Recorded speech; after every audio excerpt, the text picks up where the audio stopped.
Hello बच्चों, let's read the question. The question says which cell organelle is separated from cytoplasm by membrane tonoplast? A ribosome, B lysosome, C vacuole, D mitochondria.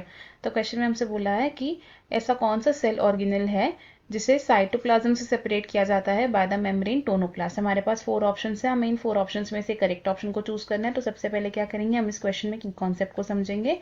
तो in this question हमारा की concept क्या होगा, cell organelles in cytoplasm, cell organelles in cytoplasm. तो cytoplasm में बहुत सारे cell organelles present होते हैं। ये सेल ऑर्गेनल्स मेम्ब्रेनस भी हो सकते हैं और नॉन मेम्ब्रेनस भी हो सकते हैं। कैन बी मेम्ब्रेनस या फिर नॉन मेम्ब्रेनस। तो मेम्ब्रेनस सेल ऑर्गेनल का एग्जाम्पल क्या हो सकता है, माइटोकॉन्ड्रिया, लाइसोसोम, वैक्यूल, और नॉन मेम्ब्रेनस ऑर्गेनल का एग्जाम्पल हो सकता है राइबोसोम्स। तो अब अगर हम बात करें इन सेल ऑर्गेनल्स में से वैक्यूल की, तो वैक्यूल क्या है, एक सिंगल मेम्ब्रेन बाउंड ऑर्गेनल है, सिंगल मेम्ब्रेन बाउंड ऑर्गेनल है। और वैक्यूल की मेम्ब्रेन को हम क्या कहते हैं, इसे हम कहते हैं टोनोप्लास्ट। और टोनोप्लास्ट का रोल क्या होता है, ये सेपरेट करता है वैक्यूल के इनर कंटेंट्स को from the cytoplasm. It separates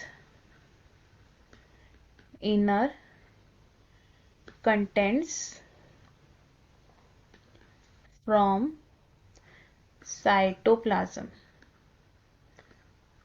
तो हमें हमारे क्वेश्चन का आंसर मिल गया। हमें क्वेश्चन में क्या बोला था कि कौन सा सेल ऑर्गेनेल है जिसकी टोनोप्लास्ट मेम्ब्रेन उसे साइटोप्लाज्म से सेपरेट करती है। तो हमारा आंसर क्या होगा, vacuole, which is option C. तो हम क्या लिखेंगे, ऑप्शन सी इज करेक्ट। अब देखते हैं कि बाकी ऑप्शंस क्यों इनकरेक्ट है। ऑप्शन ए से राइबोसोम, तो राइबोसोम की कोई भी मेम्ब्रेन नहीं होती, तो इसलिए ये ऑप्शन रॉन्ग हो जाएगा। ऑप्शन बी से लाइसोसोम, लाइसोसोम की जो मेम्ब्रेन होती है उसका नाम टोनोप्लास्ट नहीं होता, तो इसलिए ये ऑप्शन रॉन्ग हो जाएगा। ऑप्शन डी से माइटोकॉन्ड्रिया, तो माइटोकॉन्ड्रिया एक ऐसा मेम्ब्रेनस सेल ऑर्गेनेल है जिसकी 2 मेम्ब्रेन्स होती है, यानी कि एक ऐसा सेल ऑर्गेनेल है, एक डबल मेम्ब्रेन बाउंड ऑर्गेनेल है, और इसकी मेम्ब्रेन्स का नाम क्या होता है, इनर मेम्ब्रेन और आउटर मेम्ब्रेन। तो ये ऑप्शन भी हमारा रॉन्ग हो जाएगा। सो हमारा करेक्ट और फाइनल आंसर क्या होगा, ऑप्शन सी, यानी कि vacuole. I hope you understood it well. All the best, thank you.